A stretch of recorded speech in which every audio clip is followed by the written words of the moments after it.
Senhoras e senhores, parem tudo o que estão fazendo agora e olhem para esta tela. Passaram-se apenas algumas horas desde o fechamento do mercado e enquanto a maioria dos investidores estava fixada em gráficos, as regras do mercado da prata mudaram silenciosamente mais uma vez. A CME acaba de aumentar as exigências de margem da prata em 30%, não na próxima semana, não após um aviso, imediatamente. Isso significa que cada contrato futuro de prata de 5.000 onças agora exige $7.500 a mais em dinheiro, da noite para o dia. E se você não tiver esse valor, não há escolha. Você vende. Isso não é uma manchete. Isso é uma válvula de pressão sendo fechada com força. Imagine o mercado da prata como uma falha geológica. Durante semanas, a pressão vinha se acumulando sob a superfície. Preços subindo rápido demais, vendidos pressionando além do limite. E em vez de permitir que o terreno se movesse naturalmente, a bolsa acabou de cravar uma cunha de aço diretamente na rachadura. Agora, pergunte a si mesmo o seguinte: se a prata está subindo por causa de especulação, porque isso sempre acontece depois que os preços disparam. E se isso é para reduzir riscos, porque sempre prejudica o mesmo lado da operação, porque o que você está observando agora não é volatilidade. Isto é liberação controlada. E nos próximos minutos vou mostrar por que esse aumento de margem muda tudo, porque uma correção neste ponto não é um fracasso, e porque este momento pode ser lembrado como a confirmação de que o mercado altista da prata é real. Você acredita em coincidências? Senhoras e senhores, antes de avançarmos, precisamos desacelerar e garantir que todos entendam exatamente o que acabou de acontecer, porque sem esse contexto, todo o resto soará apenas como ruído.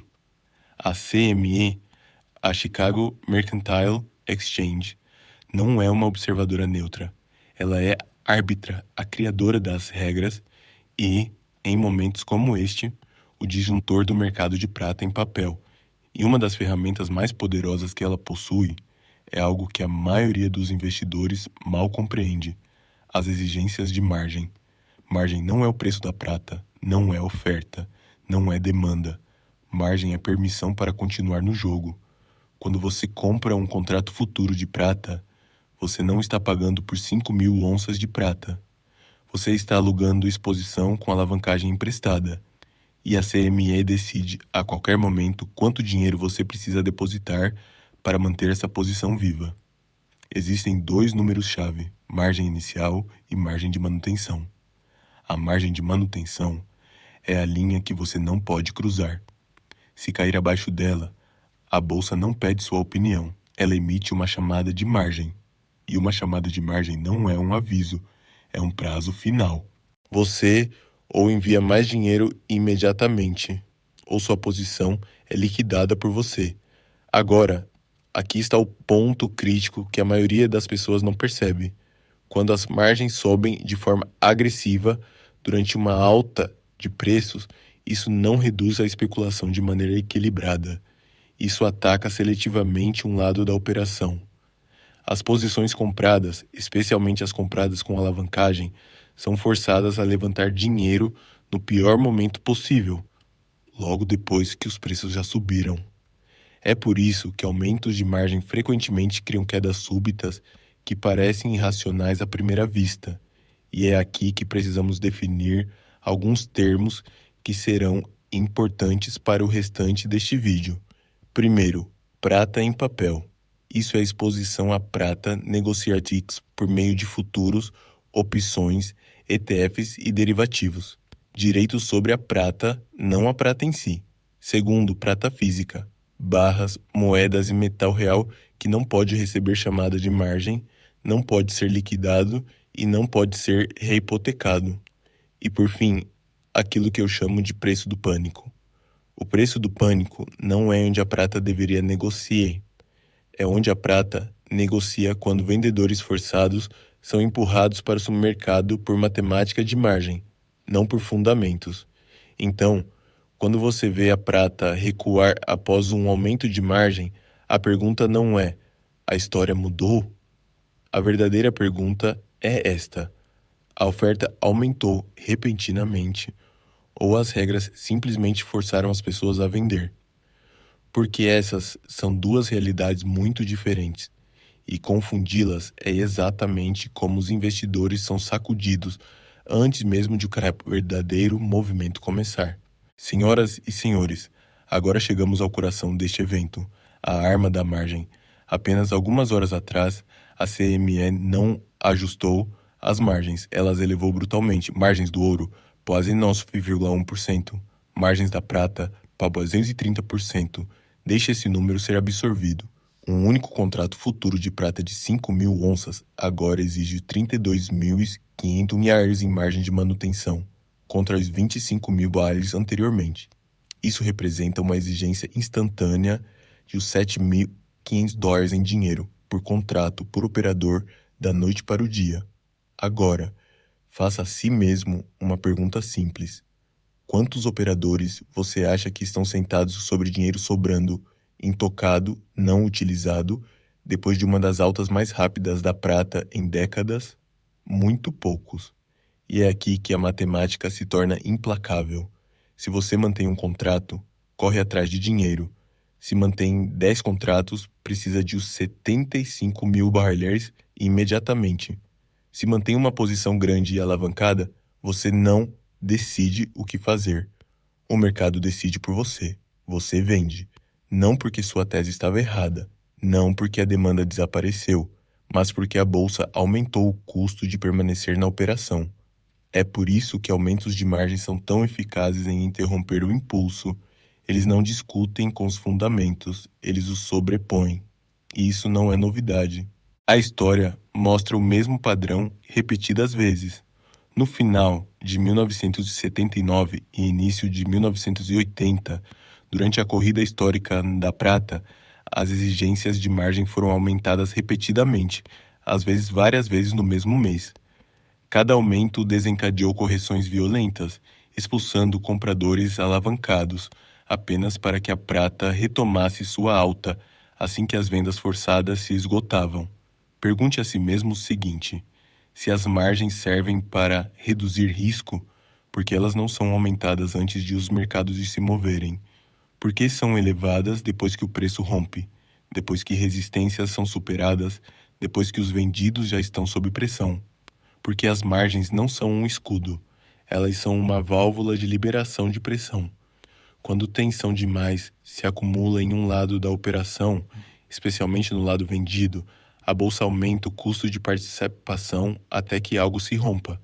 E o que normalmente se rompe primeiro é o operador mais alavancado, não o mais forte. É por isso que você frequentemente vê a prata cair logo após um aumento de margem, mesmo quando nada mudou em relação à oferta, demanda ou consumo industrial. A queda parece repentina. As manchetes chamam isso de realização de lucros. Mas a realidade é muito mais fria, é matemática. E quando os vendedores forçados desaparecem, quando as mãos fracas são eliminadas, o mercado fica livre para continuar, muitas vezes mais forte do que antes. Portanto, a verdadeira questão não é se a prata recua. A verdadeira questão é esta: quem está sendo forçado a sair e quem ainda permanece quando essa pressão diminui. Senhoras e senhores, é aqui que muitos investidores cometem o erro mais caro de suas vidas. Eles confundem exposição com propriedade. Um contrato futuro de prata não lhe dá controle sobre a prata. Ele dá à bolsa controle sobre você. Porque no momento em que você entra no mercado de papel, aceita jogar segundo regras que podem mudar da noite para o dia, sem negociação, sem apelação. E foi exatamente isso que acabou de acontecer. A alavancagem parece poderosa quando os preços sobem. Um pequeno movimento na prata gera um ganho desproporcional, mas a alavancagem funciona nos dois sentidos, e a margem é a lâmina. Quando as margens sobem, o mercado não pergunta se você está certo. Ele pergunta se você tem liquidez. E é por isso que a prata em papel é uma armadilha. Se você está comprado em futuros e as margens sobem, você precisa aportar dinheiro. Se não conseguir, sua posição é encerrada, no pior momento possível. Se você está vendido em futuros, algo muito diferente acontece. Os aumentos de margem protegem os vendidos ao forçar os comprados a venderem na fraqueza. A pressão compradora que estava espremendo os vendidos é neutralizada repentinamente, não por fundamentos, mas por política. Isso não é teoria, é estrutura. O mercado de prata em papel é projetado para garantir que movimentos extremos de preço sejam interrompidos, mesmo quando o mercado físico subjacente está gritando escassez. E isso nos leva a uma ilusão crítica. Muitas pessoas acreditam que os preços dos contratos futuros representam o preço de mercado da prata. Eles não representam. Eles representam o preço mais alavancado da prata, o preço mais sensível à matemática da margem e às liquidações forçadas. É por isso que a prata em papel pode cair mesmo quando a demanda industrial permanece forte, os prêmios físicos aumentam, os estoques se apertam, os prazos de entrega se alongam. O mercado futuro reage primeiro e frequentemente de forma violenta, porque é construído sobre capital emprestado. É também por isso que investidores experientes alertam repetidamente contra negociar prata por meio de contratos futuros, não porque a prata seja arriscada, mas porque as regras são assimétricas. Você pode estar certo quanto à direção, pode estar certo quanto ao momento, pode estar certo quanto aos fundamentos, e ainda assim perder, porque você ficou sem dinheiro antes de o mercado ficar sem pressão. Essa é a diferença central entre manter prata em papel e manter prata física. A prata física não pode receber chamada de margem, não pode ser liquidada por uma bolsa. Ela não se importa com o que a CME decide às 16 réu, e nós já vimos isso acontecer em tempo real. Em apenas algumas semanas, a prata saiu da faixa dos $50 para os $80. Esse movimento não exigiu alavancagem, não exigiu contratos futuros. Ele aconteceu porque o próprio metal estava sendo reprecificado. Então, quando você ouve que a prata é volátil demais ou especulativa demais, faça uma pergunta melhor. A prata é volátil ou a alavancagem é volátil, porque uma dessas coisas pode destruí-lo e a outra simplesmente fica ali, esperando. Senhoras e senhores, é aqui que a narrativa desmorona completamente para a maioria dos comentaristas. Eles olham para a alta da prata e dizem: isso é especulação. Eles apontam para movimentos rápidos de preço e assumem emoção, alavancagem e exagero. Mas essa explicação entra em colapso no momento em que você olha abaixo da superfície, porque especulação não consome metal. A indústria consome. A prata não está subindo porque operadores a descobriram de repente em um gráfico.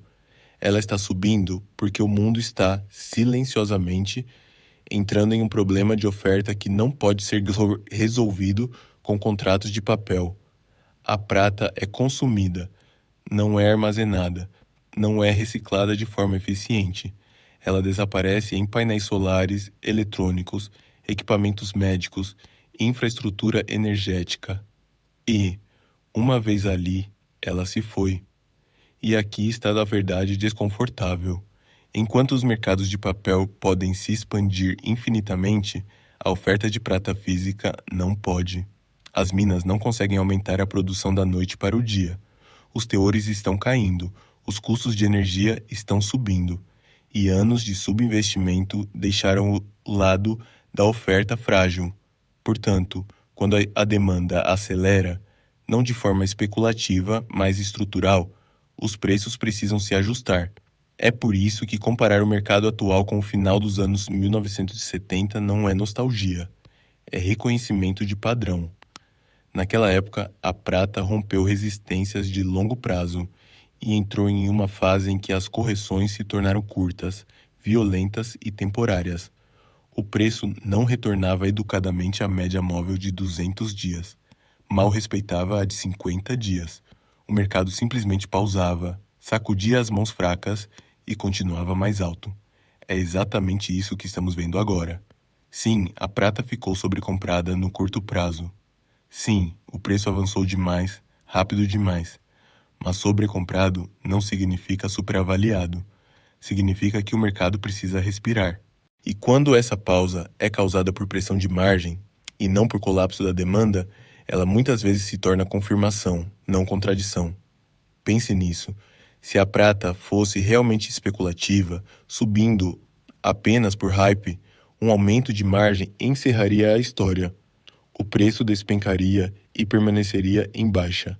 Mas se a prata está subindo porque a oferta física está apertada e a demanda futura já está contratada, então a venda forçada se torna ruído temporário, um evento de limpeza. É por isso que um recuo que retesta antigas resistências como suporte é tão importante. Isso mostra que o teu mercado não é frágil, mostra que o movimento não é um acaso, mostra que o mercado altista não é fogo de palha. E quando essa confirmação aparece, o comportamento muda. Os investidores param de negociar e começam a reter. A volatilidade passa a se comprimir para cima e o preço começa a se mover em etapas, não em picos. É assim que mercados altistas amadurecem. Portanto, a verdadeira pergunta não é mais por que a prata recuou. A verdadeira pergunta é: o que acontece quando este mercado voltar a correr e houver menos vendedores do que antes? Senhoras e senhores, quando você compreende o mecanismo, as consequências tornam-se impossíveis de ignorar, porque esse aumento de margem não fica contido dentro de um contrato futuro. Ele se propaga para carteiras, instituições e regiões inteiras do mercado global. Vamos começar pelo investidor individual. Se você detém prata por meio de instrumentos de papel, este evento é um tiro de advertência, não sobre a direção, mas sobre a fragilidade. Exposição baseada em margem significa que sua posição pode ser retirada de você exatamente quando ela mais importa. Muitos investidores que estavam certos sobre a La Prata não participarão da próxima perna de alta, não porque mudaram de opinião, mas porque foram forçados a sair, agora ampliando para o nível institucional. Grandes fundos, fundos de pensão e bancos operam sob restrições rígidas de risco e liquidez. Um aumento súbito de margem força gestores de portfólio a rebalancear imediatamente. Isso muitas vezes significa vender posições líquidas, até mesmo posições lucrativas, para atender chamadas de margem em outras áreas. É assim que um estresse localizado se transforma em pressão sistêmica, e é aqui que a divisão global se torna visível. No Ocidente, a prata ainda é tratada principalmente como um ativo financeiro. O preço é descoberto por meio de alavancagem, derivativos e instrumentos complexos de papel. O controle é exercido por meio de margem, liquidez e regulação. No Oriente, a prata é cada vez mais tratada como matéria-prima. Ali, o foco não está nos gráficos, mas em entrega, disponibilidade e estoque. Quando essa oferta física se aperta, os compradores não vendem por causa de um aumento de margem. Eles simplesmente pagam mais, ou esperam. Isso cria uma divergência perigosa. Os mercados de papel podem cair enquanto os mercados físicos permanecem firmes. Os preços futuros podem recuar, mesmo quando os prêmios sobem. Os atrasos de entrega podem se alongar enquanto as manchetes afirmam que a prata corrigiu. Essa divergência corrói a confiança. Quando os participantes percebem que o preço em papel não reflete de forma confiável a realidade física, o comportamento começa a mudar. A arbitragem deixa de funcionar. A liquidez torna-se unilateral e a descoberta de preços começa a migrar para longe do ambiente mais alavancado. É assim que a confiança se rompe, não de uma só vez, mas gradualmente. A história mostra que os mercados não falham quando os preços sobem, eles falham quando a crença colapsa. A crença de que as promessas em papel sempre podem ser liquidadas. A crença de que a alavancagem sempre pode ser rolada. A crença de que os mecanismos de controle funcionarão para sempre. E os aumentos de margem, paradoxalmente, aceleram essa percepção. Porque cada intervenção ensina aos participantes a mesma lição. As regras podem mudar a qualquer momento e quase sempre mudam contra você. É por isso que os mercados físicos tendem a se apertar após períodos de estresse no papel. Os vendedores recuam, os compradores tornam-se mais determinados. O estoque desaparece silenciosamente, não de forma dramática. E quando o próximo rally começa, ele o faz com menos ofertas e mãos mais fortes. Portanto, embora um aumento de margem possa conseguir esfriar o preço temporariamente, muitas vezes ele faz algo muito mais importante. Ele redesenha o mapa, separa detentores de traders, convicção de alavancagem e realidade de longo prazo de controle de curto prazo. A pergunta não é se o mercado de papel ainda pode empurrar a prata para baixo. A pergunta é quantas vezes ele pode fazer isso antes que o mercado físico pare de responder. Porque quando essa conexão se rompe, as regras mudam de uma forma que nenhum comitê de margem consegue reverter. Senhoras e senhores, vamos juntar tudo. O que aconteceu com o aumento de margem da CME não é um colapso, não é um fracasso da prata, e certamente não é o fim deste movimento. É um reset, uma liberação controlada de pressão em um mercado que avançou rápido demais, longe demais, não porque a história mudou, mas porque aquela alavancagem correu à frente da realidade. Os fundamentos que impulsionaram a prata ainda estão presentes. A demanda física não desapareceu, as restrições de oferta não diminuíram. O consumo industrial não está desacelerando. O que mudou foi o custo de jogar o jogo do papel. E a história é muito clara neste ponto. Quando liquidações impulsionadas por margem se esgotam, quando os vendedores forçados desaparecem e quando antigas resistências se confirmam como suporte, o próximo movimento tende a ser mais forte, não mais fraco. É assim que mercados altistas sobrevivem. Eles não se movem em linha reta. Eles expulsam aqueles que não conseguem suportar a volatilidade e recompensam a paciência, não a precisão. Portanto, a verdadeira lição deste momento não é sobre acertar o próximo movimento de curto prazo. É sobre entender a estrutura na qual você está operando. A alavancagem pode amplificar ganhos, mas também pode destruir convicções. Promessas em papel podem oferecer exposição, mas vêm com regras que mudam da noite para o dia. A posse física pode se mover mais lentamente, mas não responde a comitês de margem. Como sempre, meu papel não é fornecer aconselhamento financeiro.